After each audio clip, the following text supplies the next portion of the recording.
el Señor bendiga la vida de cada uno de ustedes. Es para mí nuevamente un gozo poder estar compartiendo la palabra del Señor y acompañándonos todos juntos en este día del Señor. Vamos a adorar su nombre, estaremos cantando alabanzas, estaremos recordando la fidelidad de Dios y las misericordias del Señor. Y en este día en particular estaremos juntos, unidos, aunque separados físicamente, pero unidos en el mismo espíritu en torno a la gratitud, al amor que sentimos por el Señor y en torno también a su palabra y en torno a sus verdades gloriosas. Les invito, prepare su corazón, dispóngase para ir juntos en este tiempo, en este instante, a la presencia del Señor. Que el Señor les bendiga.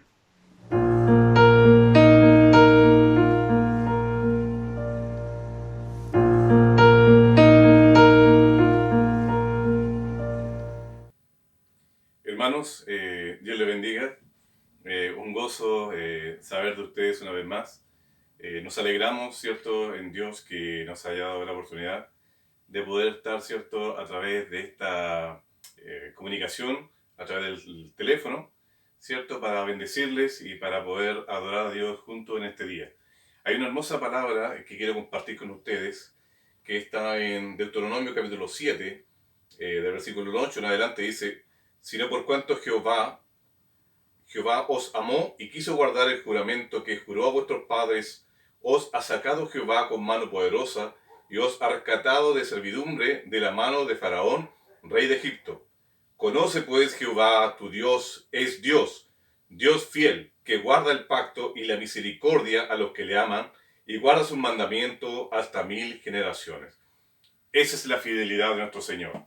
Adoramos a Dios porque Él es fiel.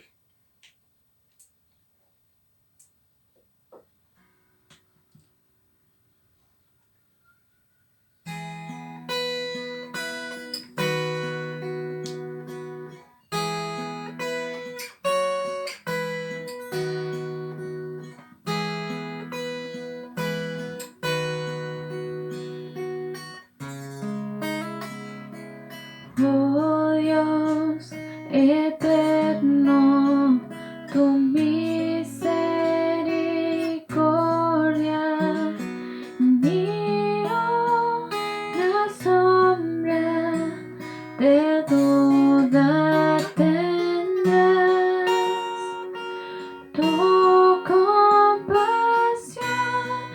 y bondad nunca fallan, y por los siglos el mismo serás.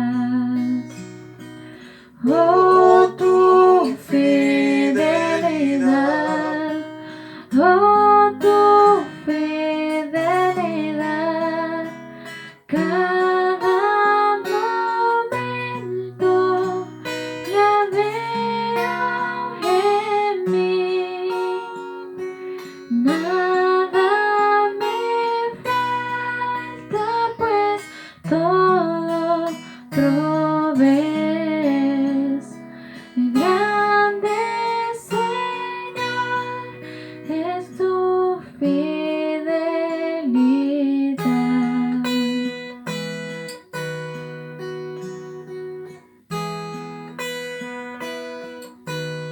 Esa es la fidelidad de Dios para con su pueblo. Y descansamos ahí. Tú me perdonas, me impartes el gozo, tierno me guías por sendas de paz.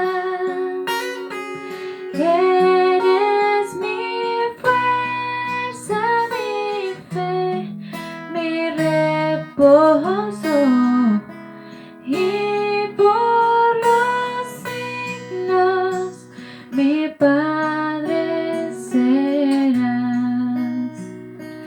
Oh, tu fidelidad, oh, tu fidelidad, cada momento la veo en mí. Nada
Muy buenos días, mis hermanos, que el Señor les bendiga.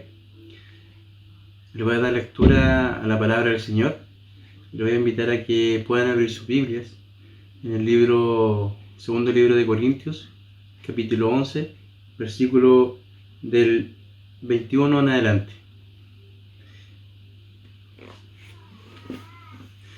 En 2 de Corintios, capítulo 11, versículo del 21 en adelante. Y le voy a dar lectura en el nombre del Padre, del Hijo y del Espíritu Santo. Dice Pablo: para vergüenza mía lo digo, para eso fuimos demasiado débiles, pero en lo que otro tenga osadía, hablo con locura, también yo tengo osadía. ¿Son hebreos? Yo también. ¿Son israelitas? Yo también. ¿Son descendientes de Abraham? También yo. ¿Son ministros de Cristo? Como si estuviera loco, hablo. Yo más, en trabajo más abundante, en azotes sin número, en cárceles más, en peligro de muerte muchas veces.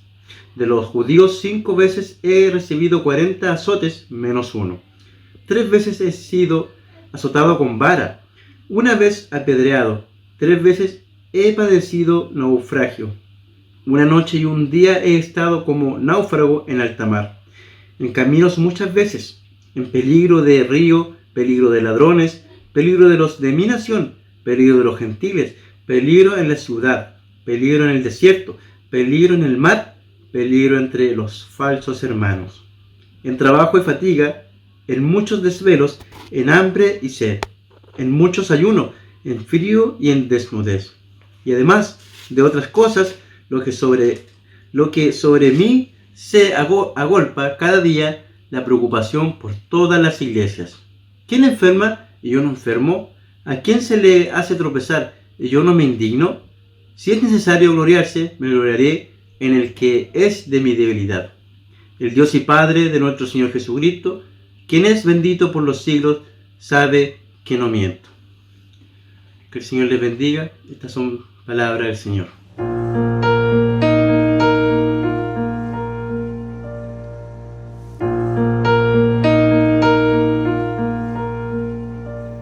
Amados hermanos, seguimos adorando al Señor.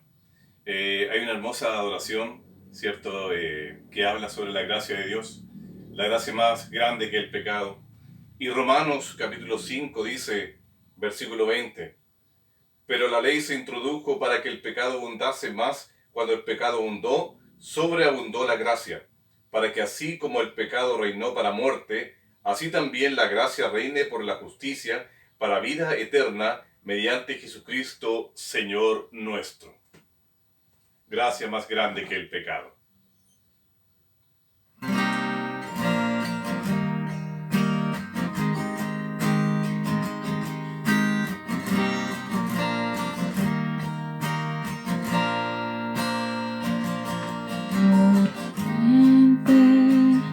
Que lava toda iniquidad, sus heridas fluyen más dulce manantial, quita mi culpa, perdona toda mi maldad. Aleluya, misericordia encuentra el más pecador en el Calvario, donde sangró mi Salvador, río de gracia.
Hoy día vamos a ir a la palabra del Señor. La cuarentena nos sorprendió a 2 capítulos de terminar nuestra serie del Génesis y dado de que ya el tiempo ha ido avanzando, hace casi un mes que compartimos nuestra última predicación, quisiera hoy día yo retomar justamente esta serie. Vamos a tener que terminarla así, pero vamos a avanzar ya lo último que nos queda en este libro para ir extrayendo de allí riqueza gloriosa de la sabiduría del Señor. Eh, Sin duda ha sido especial todo esto.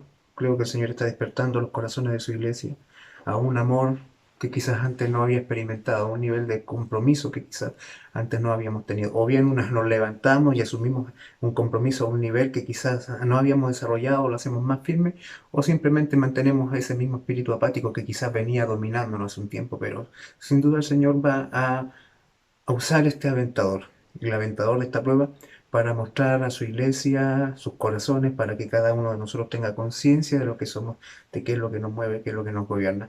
Y ahora quiero invitarles a ir a las Escrituras. Vamos a ir al capítulo 49 del libro de Génesis, y por un tema puramente acerca del tiempo que disponemos, quiero solamente leer algunas partes de este capítulo, sobre las cuales principalmente se va a concentrar la exposición, sabiendo, conociendo cuál es mi pensamiento en torno de que siempre la escritura va a ser más importante que lo que nosotros podamos decir, pero como les digo, reitero, hay un tema de tiempo que hay que saber administrar, y por lo mismo quiero hoy, cierto, tener esta pequeña salvedad para que ustedes me comprendan. Y vamos a las escrituras, dice así, en el nombre del Señor. Y llamó Jacob a sus hijos y dijo: Juntaos, y os declararé lo que os ha de acontecer en los días venideros. Juntaos y oíd, hijos de Jacob, y escuchad a vuestro padre Israel. Rubén, tú mi primogénito, mi fortaleza y el principio de mi vigor, principal en dignidad y principal en poder, impetuoso como en las aguas, no serás el principal. Por cuanto subiste al lecho de tu padre, entonces te envileciste subiendo a mi estrado.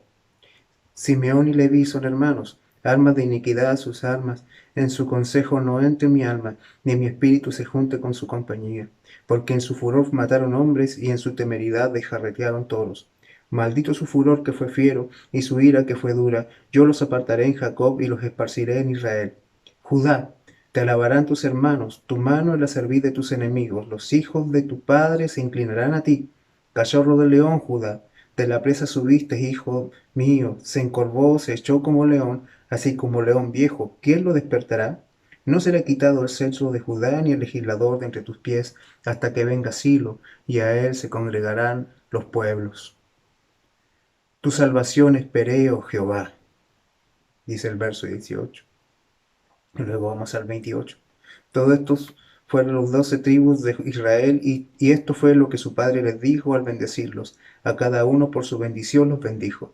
Les mandó luego y les dijo: Yo voy a ser reunidos con mi pueblo. Sepultadme con mis padres en la cueva que está en el campo de Efrón el Eteo, en la cueva que está en el campo de Macpela, al oriente de Manre, en la tierra de Canaán, la cual compró Abraham con el mismo campo de Efrón el Eteo para heredad de sepultura. Y allí sepultaron a Abraham y a Sara su mujer, allí sepultaron a Isaac y a Rebeca su mujer, y allí sepulté yo a Lea. La compra del campo y la cueva que está con él fue de los hijos de él. Y cuando acabó de dar mandamientos a sus hijos, encogió sus pies en la cama y expiró, y fue reunido con sus padres. Vamos a un instante de oración. Señor, quiero agradecer que tú nos permitas en esta mañana encontrarnos nuevamente con tu palabra que fuente, Señor, de consuelo, de sustento, de dirección para nuestras vidas. Despierta nuestros corazones, Señor, abre nuestras mentes y guía nuestros entendimientos, que tu Espíritu Santo gobierne todo lo que somos, para que tú, Señor, hagas todo lo que te propusiste hacer en nosotros. En el nombre de Jesús oramos. Amén. Se nos hace necesario hacer un breve resumen para poder entrar ya a lo que será este capítulo. Vimos cómo todos los eventos ocurridos en torno a la vida de José estaban en la mente de Dios, como el plan soberano que él había determinado para poder hacerlos una nación. Dios los lleva a Egipto. Allí la familia de Israel pasó de ser una familia a convertirse en una nación. Y además comprendimos que todas las injusticias cometidas contra José, la hambruna y todas esas circunstancias difíciles que él tuvo que vivir, fueron medios usados por Dios para evitar que Israel se mezclara con las otras naciones. Así Dios los preservó genéticamente, espiritualmente y moralmente separados de las naciones cananeas, para que ellos aprendieran, uno, a confiar solo en Dios, aprendieran también a esperar a su Redentor. Este capítulo contiene las últimas palabras de Jacob, un hombre que al final de sus días alcanzó su mayor estatura espiritual, como alguien que espera en Dios. Él tiene un corazón peregrino. Su vida no está anclada a este mundo. Él está viviendo allí sus últimos días en una tierra donde la hambruna no les afectó tan grandemente como las otras naciones. Tiene abundante provisión. Está rodeado de toda su familia. Está viviendo quizás todo lo que un hombre pudiese desear en ese tiempo, pero aún así su corazón está anclado en las promesas de Dios.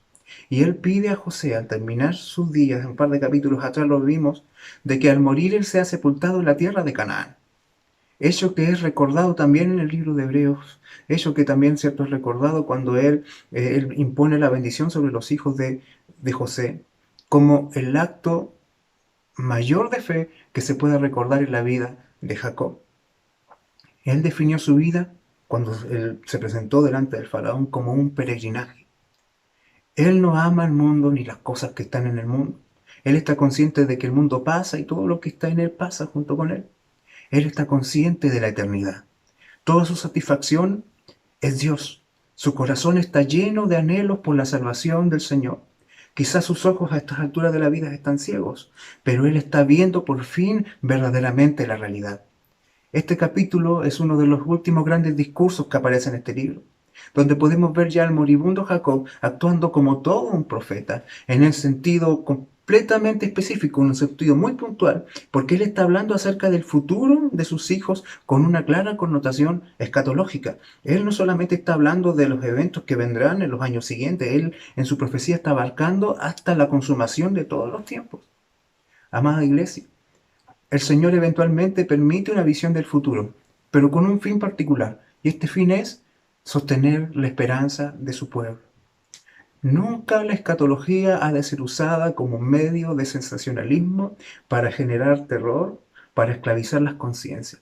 Cada vez que la Escritura nos habla, nos anticipa los días por venir, lo hace con el fin de que nuestra fe sea fortalecida y que nuestro corazón abunde en esperanza. Las profecías de Jacob sobre sus hijos por lo menos comenzarán a cumplirse después de que se cumplan los 400 años de cautiverio. Pero aún así, como les decía, van más allá en el tiempo, pues específicamente, por ejemplo, la profecía de Judá alcanza su cumplimiento en el Señor Jesucristo, pero no solo en la presencia del Señor Jesucristo en su primera venida, sino que en la consumación de los tiempos de la segunda venida del Señor. Por lo tanto, estas son más que solo palabras de un anciano venerable. Si bien vamos a revisar algunos detalles contenidos en este capítulo, observaremos que algunos aspectos de lo que Jacob dijo tienen relación con un corazón satisfecho, con un corazón pleno en Dios, con un corazón que espera en Dios, y que, como lo menciona Hebreos, son posibles esos aspectos de hacer que un moribundo alabe a Dios allí en el lecho de su partida. Que allí ante la muerte un hombre pueda aún alabar al Señor. Este hombre está muriendo, pero tiene tres cosas claras en su conciencia. Primero, de que Dios es soberano sobre todas las naciones de la tierra. Segundo, de que ese Dios ha prometido un Mesías príncipe, un rey salvador. Y tercero, de que aún ante la misma muerte, la esperanza que está anclada en Dios puede sostener a sus hijos. Como veníamos diciendo, la soberanía de Dios es manifestada en esta profecía de Jacob. Lo que nosotros leemos acá, al principio, cuando dice el verso 1 del capítulo 49, llamó Jacob a sus hijos y los dijo: juntaos, y os declararé lo que ha de acontecer en los días venideros. Esta palabra que él les va a decir no es solamente una expresión de buenos deseos. La bendición bíblica no solamente implica aquello de decir, bueno, yo quiero esto para ti, sino que en este particular es una apreciación profética de la vida de sus hijos. Esta apreciación está basada quizás en un principio en el carácter de cada uno de ellos, pero sus ojos, los ojos de Jacob, esos ojos ciegos del anciano, están viendo ahora espiritualmente. En otras palabras, la bendición paterna son palabras proféticas que reflejan lo que el Padre ve con los hijos espirituales en cada uno de sus hijos, pero más allá ve lo que Dios ha diseñado para cada uno de ellos. El libro de Génesis comienza con bendición, Dios bendiciendo al hombre allá en el Edén, Dios bendiciendo a la mujer en el Edén, Dios bendiciendo a la familia en el Edén, y termina con bendiciones. A pesar de que el libro está lleno de toda manifestación de pecado, aún así Dios muestra tempranamente su gracia y su misericordia. El libro de Génesis es un libro que empezó en bendición, continúa en maldición, y las consecuencias de la maldición del pecado están presentes en cada una de sus páginas y en cada una de las vidas de aquellos que componen esta historia, pero al final nos encontramos cómo florece la bendición en medio del desierto del pecado del hombre. Así como la gracia de Dios se levanta, así como las misericordias de Dios son nuevas cada día. El Señor es un Dios absolutamente misericordioso.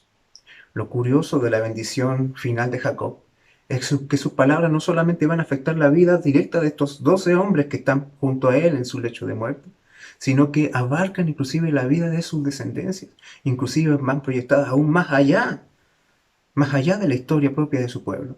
Jacob tuvo una revelación y él dice: os anunciaré, os declararé lo que ha de acontecer en los días venideros. Esta expresión días venideros en el hebreo original se traduce como los últimos días. Por lo tanto, lo que él está hablando no solamente abarca, como les decía, lo que ocurrirá en lo inmediato, sino que incluye aquello que ha de pasar, inclusive hasta la consumación de todos los tiempos. En estas bendiciones proféticas que declara Jacob, se exhibe la soberanía que Dios tiene sobre las naciones.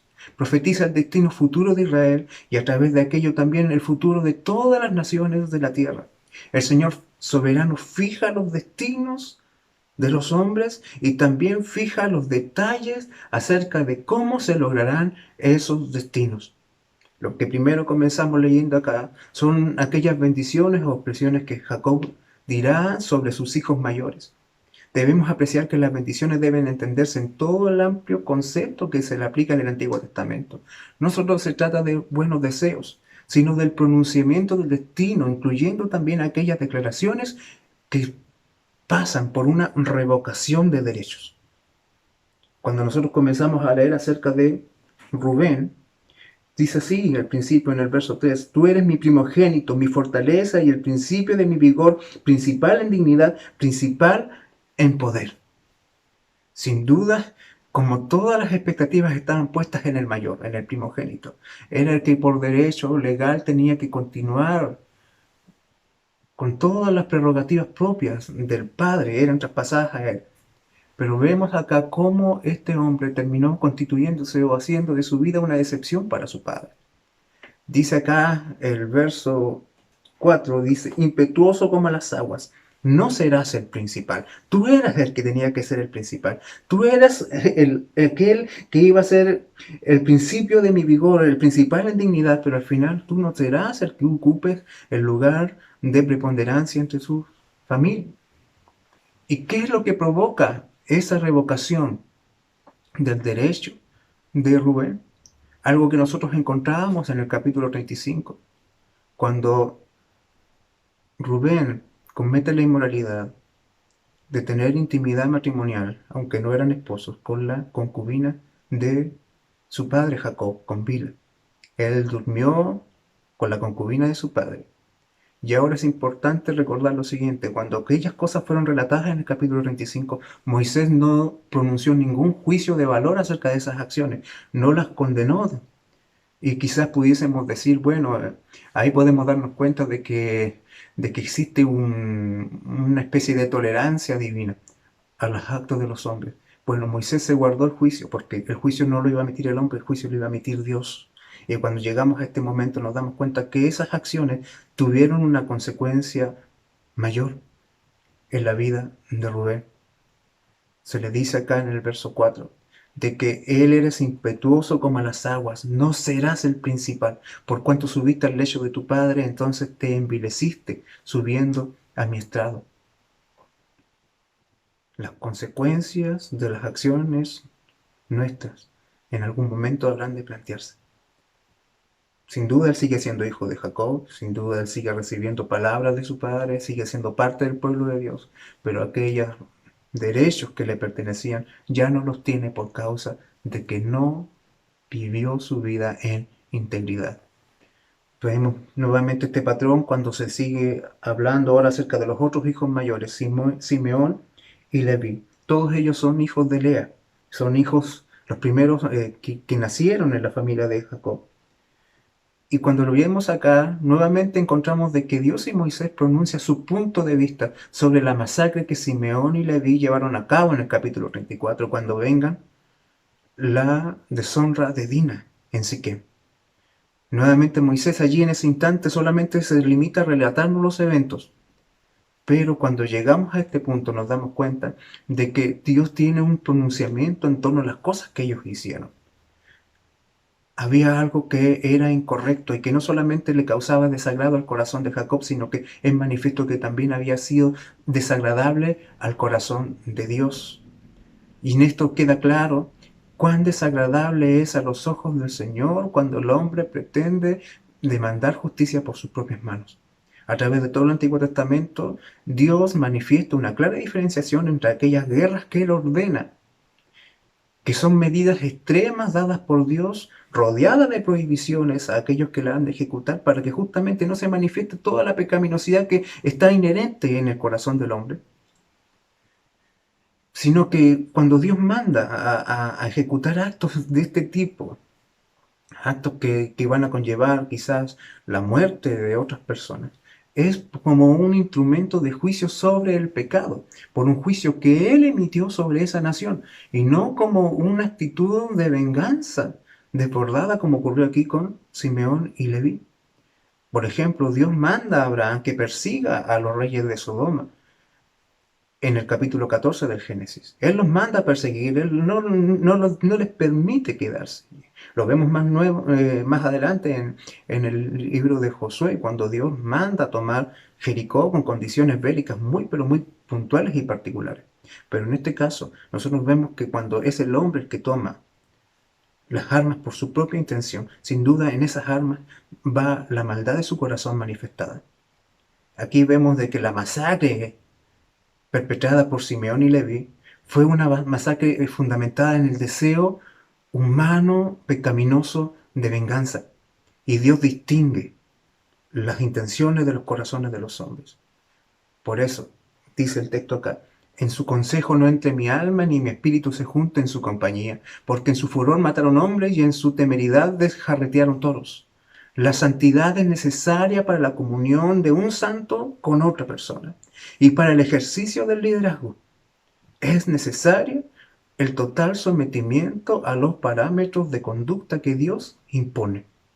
Hombres que no pueden contener sus impulsos, hombres que no gobiernan sus apetitos, no pueden tener la honra del liderazgo y son descartados. No son sacados de la familia, no son expulsados de la familia, pero sin duda no pueden ellos, por el bien de esa familia, asumir el liderazgo. Y ya Jacob está siendo usado por el Espíritu de Dios como un profeta. Esta revocación es una manifestación de la disciplina de Dios. Y no solo de un resentimiento personal o de algún rencor que haya quedado en su corazón. Dios es claro en las exigencias de santidad hacia sus hijos, hacia su pueblo. Todo aquel que ha de ser llamado por Dios, si quiere servir a Dios, debe considerar de que hay demandas que deben ser cumplidas. El Señor nos dé sabiduría. Nos ayude, Señor, a guardar nuestros corazones. Que a través de su Espíritu el Señor nos ayude a frenar nuestros deseos y someterlos a la voluntad de Dios. Luego podemos destacar en términos generales, dado que no tenemos mucho tiempo, de que Jacob anuncia el destino de cada uno de sus hijos, indicando primeramente el lugar de habitación y ciertas circunstancias que han de ocurrir allá en donde ellos vayan a ser asentados. Algunos de estas profecías han de cumplirse de una manera cíclica. Irán, volverán a ocurrir en sí, pero parte de todo el desarrollo de la historia de las tribus de Israel contribuirán al plan de redención que Dios ha trazado. Pues hay algo que está presente en el corazón de Jacob en cada una de las profecías que entrega al resto de sus hijos. Y es de que mientras él profetiza hay un deseo ardiente en su corazón por la salvación de Dios. La historia de Israel está llena de hechos salvíficos llevados a cabo por Dios y que eran sombras de la salvación que habría de cumplirse plenamente en Jesucristo. Por ejemplo, cuando habla de Dan en el verso 17 dice, será Dan serpiente junto al camino, víbora junto a la senda, que muerde los talones del caballo y hace caer hacia atrás el jinete. Esto tiene, por ejemplo, su cumplimiento en Sansón. Él es de la tribu de Dan. Y él fue usado de una manera muy poderosa en el libro de Jueces como un medio de salvación y de preservación del pueblo. Aunque sin duda su contribución no fue perfecta, pero sí es una manifestación, un anticipo de lo que algún día habría de ocurrir. Por lo tanto, nosotros podemos entender que las profecías que aquí tienen un cumplimiento amplio a través de la historia. Nosotros hemos de entender que cuando los profetas miraban el futuro, lo hacen igual como cuando nosotros miramos la luna o una estrella. Nosotros podemos apreciar la luz allá a la distancia sobre nosotros, pero no podemos anticipar, ni siquiera a veces imaginar cuánta distancia existe desde aquí donde yo estoy hasta donde está ese astro que nosotros vemos en el cielo. Miles de años luz. Mucho espacio entre la luna y nosotros, por ejemplo. Solamente la luna, que es lo más cercano que tenemos. Los profetas veían así, veían la luna, pero no tenían el detalle de la distancia y de ciertas condiciones que existen entre donde yo estoy hasta ese lugar donde está aquello que estoy viendo. Así también las profecías son vistas hacia el horizonte, pero dentro de que yo la veo hasta donde se cumplen hay una serie de detalles que deben de ser cumplidos y que son parte de esa misma profecía, sin duda. Por lo tanto, lo que nosotros estamos viendo acá, de que el desarrollo de la historia está regido por la soberanía del Señor. Todas las naciones están bajo el gobierno de Dios. Dios gobierna cada aspecto de todos los reinos y las naciones de este mundo. Pablo lo dice esto en el libro de Hechos, en el capítulo 17, verso 26. De una sangre has hecho todo el linaje de los hombres para que habiten sobre la faz de la tierra y les has prefijado el orden de los tiempos y los límites de su habitación. Los destinos del mundo están fijados por Dios para el cumplimiento de su perfecta voluntad. Y en el lecho de muerte Jacob tiene conciencia de eso. Dios es el soberano sobre todas las naciones de la tierra. Bendito sea nuestro Señor. Y seguimos viendo, como les decía, aspectos que son muy destacables dentro de todo lo precioso que es este capítulo. Rubén, Simeón y Leví son revocados en su liderazgo por causa del pecado en sus corazones. Se les privó la preeminencia sobre sus hermanos y en cambio es promovido a ese lugar preeminente Judá. Jacob inicia la profecía sobre Judá en el versículo 8 y dice lo siguiente: te alabarán tus hermanos, tu mano en la cerviz de tus enemigos, los hijos de tu padre se inclinarán hacia ti. Lo que nosotros leemos acá en el verso 8 es una especie de juego de palabras. Judá significa alabanza y luego él dice, y te alabarán tus hermanos. Dios era alabado por causa de la vida de Judá, alabado por él y alabado en él. Por tanto, dice acá, toda su familia le rendirá honores. Él es uno mayor de entre sus hermanos, porque él lleva una connotación real en su linaje. Él es señalado como alguien de la realeza. En los versículos 8 al 12 vemos la bendición de Judá. Y esta es una de las bendiciones más amplias, tanto en su extensión como en su alcance. Esto es particularmente significativo a la luz de la historia de la historia de Judá. Porque cuando nosotros revisamos las primeras veces que Judá apareció en el texto de Génesis, nos encontramos de que él cometió un acto también muy vil, cuando él se involucró con la vida de su nuera, con Tamar, si usted lo recuerda. Ahora, ¿por qué Rubén, Simeón y Leví son castigados, por decirlo de una manera, tan duramente por causa de sus acciones pecaminosas. Pero en cambio, cuando llegamos a Judá, que no era mejor que sus hermanos, a pesar de su pecado anterior, él recibe una bendición que trasciende eternamente. ¿A qué se debe aquello? Sin duda, este es un ejemplo glorioso de la supremacía, de la gracia de Dios en la vida de los hombres. Cuán abundante es el amor de Dios. Nunca uno de nosotros que ha sido bendecido con el favor de Dios debe dejar de agradecer y admirar al Dios de toda gracia, porque ninguna bendición que tenemos, ninguna de las compasiones que Dios nos ha dado se debe a nuestra impecabilidad. No somos impecables, no somos perfectos, pero aún así la gracia de Dios nos ha alcanzado. Judá será una tribu fuerte, será una tribu valiente. Judá es comparado no con un león, o sea, con un león enfurecido, vengativo, sino que él es puesto acá como un cachorro de león. De la presa subiste, hijo mío, se encorvó, se echó como león, así como león viejo. ¿Qué lo despertará? Está hablando de un león, una figura de un animal que es de por sí furioso, vengativo, fuerte, pero que a su vez está controlado con un sentimiento de satisfacción tal, porque él ha conseguido la victoria definitiva sobre todas las cosas. Y nosotros vemos este varón Judá, o su descendencia, o la profecía sobre él, implica la alabanza de sus hermanos, así también el sometimiento de sus enemigos. Él tiene fuerza, él tiene éxito, pero ese éxito se ve principalmente en un estado de paz que hay en su interior. Judá será la tribu real de la cual vendrá toda la autoridad para juzgar. Luego se nos dice de que no le será quitado el cetro de Judá ni el legislador de entre sus pies.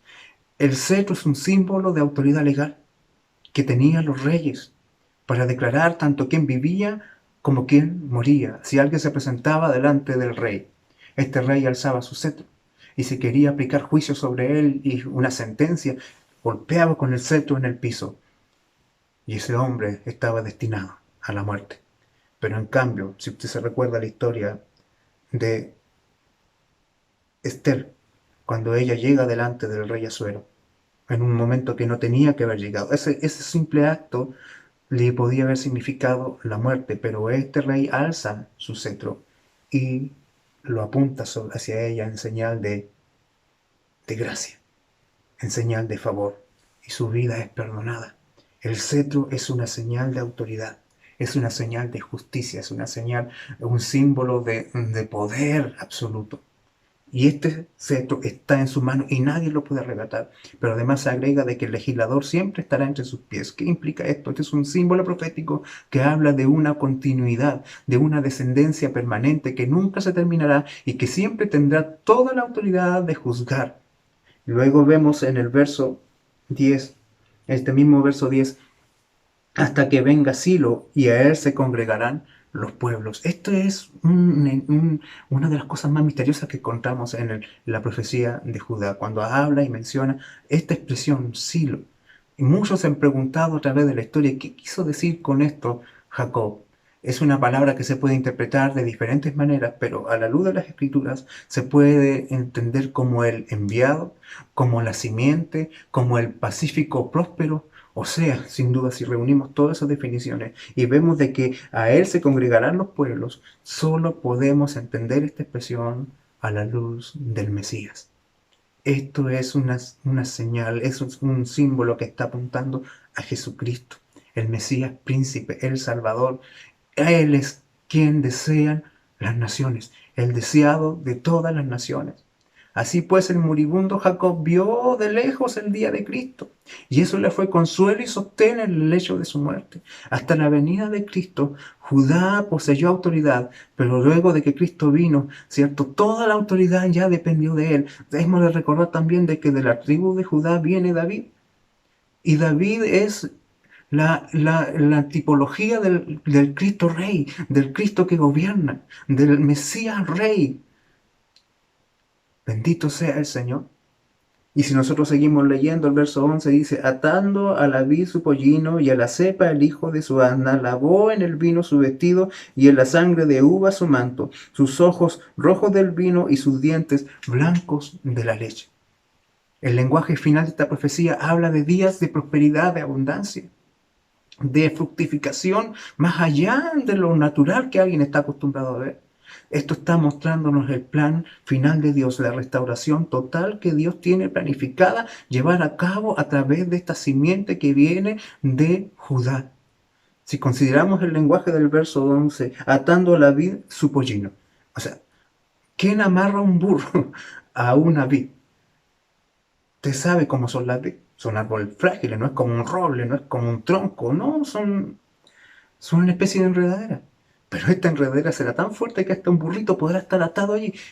¿De dónde nosotros podemos encontrar una apreciación de algo tan glorioso como esto? ¿Se acuerda usted de los espías que envía Josué Moisés a la tierra, y de entre ellos venía Josué? Entre ellos, ¿cierto?, venían estos hombres que cargaban entre dos un racimo de uva, manifestando de esa manera la abundancia que existía en esa tierra. ¿Cuán rica será la tierra cuando este rey gobierne? ¿Qué nos está mostrando con esto? Nos está mostrando la consumación de todos los tiempos, la restauración final de la creación, cuando Cristo descienda y con Él todas las cosas son nuevas por completo, las cosas viejas pasaron y todas son hechas nuevas, un cielo nuevo, una tierra nueva. O sea, usted está viendo acá la dimensión de la profecía de Jacob. Bendito sea su nombre. El lenguaje usado aquí, no lavan sus ropas en agua, sino que la lavan en vino. Sino que sus dientes son blancos como la leche. Está hablando de un estado de prosperidad y de abundancia que solo serán posibles mientras el Mesías gobierne, cuando el Mesías esté dominando sobre todas las cosas. Este es el paraíso que Cristo ha restaurado para nosotros en el plan de Dios. Todos estos planes son consumados, todas estas palabras son consumadas solamente en Cristo. Mucho aquí se dice de Judá, pero todas esas cosas que se hablan de Judá solo pueden verse cumplidas en el Señor Jesús. En Él hay abundancia de todo lo que alimenta y refresca el alma. En Él está la abundancia de que satisface de verdad el corazón. Él es la razón de toda la alegría, de todo el gozo. Él es la vid verdadera. El vino es el símbolo de su sangre. Esa sangre que se bebe para anunciar de que el pacto ha sido cumplido y de que los pecadores podemos tener esperanza. Él es la esperanza de nuestra fe. Todas las bendiciones del Evangelio, todas las bendiciones que el hombre pueda anhelar, solo se pueden conseguir sin dinero, sin precio, sino que a través de la obra del Mesías, del león de la tribu de Judá, aquel que es anunciado desde el principio y que ha cumplido todo según el plan glorioso del Señor. Bendito sea Dios. Por eso los sedientos vengan a Cristo y encontrarán en Él satisfacción para su alma. Los que tengan hambre vengan a Cristo y encontrarán satisfacción para su alma. Los que no tienen paz vengan a Cristo y descansen. Arrepiéntanse de sus pecados y busquen al Señor y encuentren consuelo. Los cansados, los trabajados, los que cargan un yugo pesado, pueden confiar de que en Cristo hay descanso para el corazón. Bendito sea el Señor. La llegada de la muerte es una de las experiencias más aterradoras que el hombre tenga que enfrentar. Es una de las más claras evidencias de que el pecado irrumpió en el Edén. En nuestro recorrido por el libro de Génesis hemos visto cómo cada hombre termina con este destino, con la muerte. Es tanta la preeminencia de la muerte que la única propiedad que tienen los patriarcas en la tierra prometida es una tumba, la cueva de Macpela. El aguijón de la muerte, la victoria del sepulcro, se ven allí. Estamos a punto de ver partir a Jacob. Su vida está despegándose de su cuerpo, pero lo hace en victoria. Lo hace siendo usado por el Espíritu de Dios para anunciar el destino de sus hijos a las naciones y anunciar la irrupción del Evangelio en medio de la historia. Ha transmitido hermosas promesas de consuelo para José, donde cada sufrimiento será compensado aún en sus descendientes y más allá en el tiempo. Ha hablado de las habitaciones de los descendientes de sus hijos. Ellos saldrán de Egipto. Ellos volverán a la tierra de Canaán. Ellos tendrán luchas, tendrán batallas, pero la profecía de Judá da la esperanza de que la victoria es cierta. Habrá una total restauración para este pueblo que hoy es peregrino en una tierra extranjera. El libro de Hebreos en el capítulo 11, verso 21, nos recuerda que cuando Jacob pronunció las palabras de adopción y de bendición sobre los hijos de José, luego él, dice el texto en Hebreos capítulo 11, verso 21, él se apoyó en el extremo de su bordón y adoró a Dios. ¿Cuál es la razón que pueda haber que haga que un moribundo cobre fuerza para intentar incorporarse para adorar a Dios? ¿Qué hace que un anciano que está allí cara a cara con la muerte cobre fuerzas para intentar adorar al Señor y de hecho hacerlo? ¿Cómo un hombre que está allí a punto de morir puede cantar? Podría sentirse realizado, quizás de ver su familia reunida, de tener la certeza de prosperidad, de haber terminado sus días con abundancia material en la vida. Pero en medio de todas sus declaraciones proféticas hay un quiebre, un lapso donde el corazón de Jacob deja salir un clamor. Es como una irrupción donde la intimidad de su corazón se deja ver. Y este está en el versículo 18, cuando nosotros estamos leyendo, terminando de leer la profecía sobre Dan, cuando él dice, tu salvación esperé, oh Jehová. La salvación esperaba. Tu salvación esperé. Viví con mi esperanza puesta en que tú salvas, en que tú haces algo más grande, en que tú tienes más que abundancia. ¿De qué se compara esta tierra abundante de Egipto con la salvación que tú me das? Con la salvación que sostiene mi corazón aquí inclusive en la muerte. La salvación que él esperaba era Cristo, la simiente prometida. Ahora él estaba a punto de ser reunido con sus padres, a punto de ser reunido con su pueblo. Pero aún allí la muerte suspira por aquel a cuyo alrededor será posible la reunión de todos los pueblos que fueron salvados por su obra. Declara sencillamente de que él ha puesto su mirada en el cielo, la patria mejor. En Hebreos capítulo 13, verso 14 dice, porque no tenemos aquí ciudad permanente, sino que buscamos la porvenir. Ahora que va a disfrutar la salvación, se consuela por haber esperado en esa salvación. La visión de Jacob sobre la obra de Dios, que no puede querer otra cosa. Es tal la visión que él tiene acerca de lo que Dios está haciendo, lo que Dios va a hacer, de que él no puede anhelar otra cosa. ¿Qué más puede desear él? Sino esperar la salvación de Dios, que será a través del cetro que tiene en su mano aquel que es de la simiente de Judá, aquel león que ha vencido. Y note ustedes que las profecías de Jacob, que está aquí en el capítulo 49, en el lecho de su muerte, cuando él habla acerca del león de la tribu de Judá, tienen eco en los cielos. En el libro de Apocalipsis se menciona otra vez al león de la tribu de Judá que ha vencido, pero la revelación de un cordero.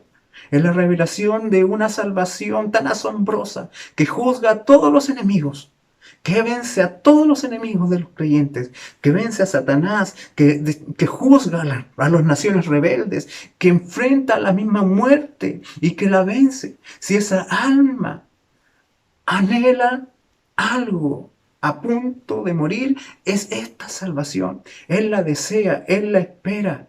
Él mira al futuro y es posible que en esa visión haya visto el Calvario, haya visto la tumba vacía y haya visto el trono que nunca perecerá. Un corazón anclado en una esperanza que es grande, que es poderosa, que le sostiene allí al punto de morir y que le hace alabar a Dios. Fíjese usted, él está muriendo, están todos esperando el último suspiro y allí en ese suspiro final, él dice, tu salvación esperé, oh Jehová. Es una adoración personal, está desconectada quizás de las profecías, no tiene relación con lo que había venido diciendo, ni siquiera con lo que va a continuar diciendo. Es su corazón dando a conocer a sus hijos como testimonio de que algo le sostuvo siempre y fue esa esperanza en la salvación que solo Dios puede ofrecer. Bendito sea el Señor. Cuando hubo terminado sus bendiciones, cuando hubo terminadas sus declaraciones, cuando dio su testimonio, Él se concentró en la tarea de morir. Dio instrucciones a sus hijos, les dijo dónde quería ser sepultado. Y luego dice el texto de una manera muy puntual al final del capítulo 49, de una manera quizás muy especial para nosotros y quizás extraña. Dice que cuando acabó de dar mandamientos a sus hijos, encogió sus pies en la cama y expiró, y fue reunido con sus padres. ¿Qué quiere decir esto? Es como alguien que vaya a entregarse al sueño, pero no deja que el sueño lo encuentre, sino que él se entrega y se acomoda, se pone en una postura cómoda, descansada, encogió los pies en la cama, quiere decir eso, que se acomodó como para dormir, y allí alegremente, en descanso, en paz, la muerte le encuentra, y es reunido con su pueblo, es reunido con todos aquellos que como él esperaban en la salvación del Señor. Jacob fallece, sus hijos se encargan de sepultarlo juntamente donde deseaba, allí en Macpela, junto a sus antecesores. Así que Jacob terminó su peregrinaje. Después de 147 años de luchas, de fracasos, de debilidades, de tentaciones, sus días terminaron. Sin duda tuvo muchas fallas y no tuvo pocos pecados, pero Jacob fue incansable en la búsqueda de la bendición de Dios. Él entendió de que solo Dios podía hacer la diferencia en su vida. Bendito sea el Señor. Y al final murió como un hombre de fe verdadera. En su vida aprendió de dónde venían las verdaderas bendiciones y luchó con Dios y con el hombre para tener el privilegio de ahora transmitirlas a sus hijos. La vida de Jacob es un faro para que nosotros podamos descansar en Dios. Nosotros que batallamos todos los días con una fe inconstante, con sentimientos y deseos pecaminosos, igual como lo hizo Jacob, podamos tener esperanza. Jacob no tuvo una vida grandiosamente espiritual, pero sí terminó sus días como un hombre de fe, pues encontró dónde anclar su corazón y sabía que aunque de Judá vendría juicio a las naciones y los enemigos serían derrotados, el juicio que estaba para él ya fue ejecutado en aquel león, en aquel cordero, en nuestro Señor Jesucristo. Hermanos, vemos la gracia de Dios que fortalece al débil, porque seguramente solo hasta el final de su vida él fue fuerte en la fe. Porque esta es una verdad, en la cual podemos encontrar consuelo. Y es que la carrera no la ganan los rápidos. Es que la batalla no la vencen los fuertes. No, no es del fuerte, no es del que quiere ni del que corre, sino de aquel de quien Dios tiene misericordia. Isaías en el capítulo 41, verso 14 dice lo siguiente: no temas, gusano de Jacob, oh vosotros los pocos de Israel, yo te socorrí, dice Jehová, y tu Redentor, el Santo de Israel. La gracia de Dios convirtió al gusano de Jacob en el príncipe de Israel. Iglesia, quizás hoy no tenemos una visión del futuro como Jacob la tuvo, pero sí disponemos de un raudal de riqueza, de soberanía y la gracia de nuestro Dios, quien a través del rugido del león ha vencido sobre nuestros enemigos. Nos da esperanza para confiar y descansar aún en medio de las circunstancias que podamos estar viviendo. Nuestro peregrinaje va encaminado a un destino que es seguro. Y hoy estamos más cerca de llegar que cuando comenzamos. Y lo hacemos con paz en el corazón, pues tenemos la esperanza que Jacob tuvo. Jacob esperaba y nosotros tenemos esa esperanza ya consumada, una esperanza viva, real, que no avergüenza. Él ante la muerte alabó a Dios. Y hoy nosotros quizás estamos caminando en un valle de sombra de muerte. Pero te animo a que lo adores con todas tus fuerzas. Pues tienes aquello que Jacob esperaba tener, tú ya lo tienes, tú ya lo posees, ya está en tu corazón, ya está junto a ti. El león de la tribu de Judá camina contigo y acampa a tu lado. El destino de tu alma es seguro. Bendito sea nuestro Señor. Bendito sea su nombre. Te animo, iglesia, que descanses en el Señor. Él ha determinado los destinos de todas las cosas. Él ha cumplido la palabra de Él, ser Rey, en el cual la paz se encuentra. Y hoy día, aunque quizás caminamos a la sombra de la muerte, el vencedor camina con nosotros. Que Dios te bendiga. Oremos al Señor. Amado Dios, queremos adorar tu nombre y agradecer las bendiciones abundantes que hay en tu misericordia y en tu paz. Nos gozamos en ti. Nos gozamos en tu palabra, nos gozamos en tu poder. Bendito seas tú, ayúdanos a caminar en la plenitud de la paz que tú nos has dado. En el nombre de Jesús oramos. Amén. Amén. Que el Señor te bendiga.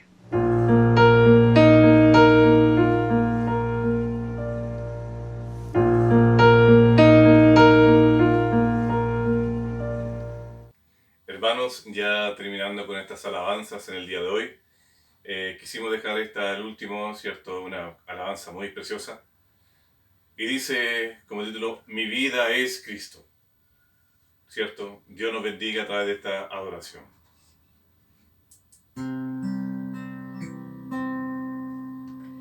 Aleluya,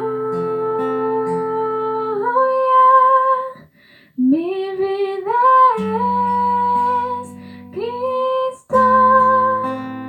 Aleluya, Jesús es mi todo. En densa oscuridad vagué, perdido en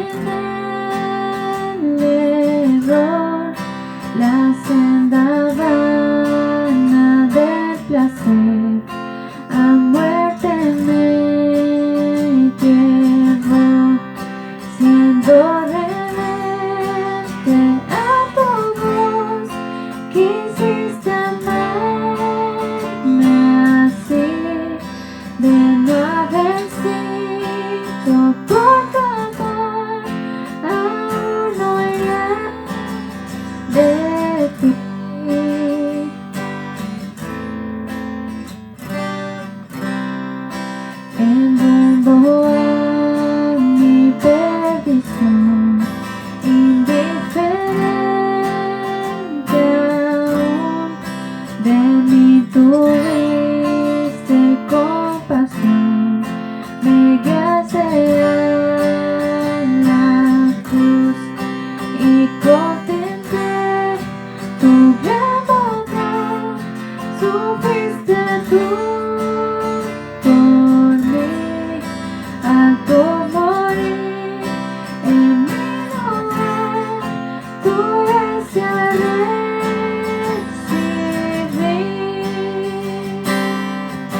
nuevamente es una bendición haber estado juntos. Espero en el Señor, de que el Señor siga guardándoles a ustedes y a sus familias. Todo lo que está ocurriendo, nada de esto está pasando en el desconocimiento de Dios. Dios tiene el control, Dios tiene el conocimiento de todas las cosas. Así que te animo a que sigas buscando su rostro, que sigas buscando en su palabra, de que medites en las escrituras, que ores juntos a los tuyos, que todos los que están a tu alrededor reciban un testimonio de la luz que está en tu corazón. Dios te bendiga, amada iglesia. Un abrazo así para cada uno de ustedes. El Señor les fortalezca, el Señor les guíe. Y si Dios lo permite, algún día nos volveremos a encontrar y abrazarnos de verdad. Mientras tanto, el Señor ha vencido. Recuérdatelo todos los días.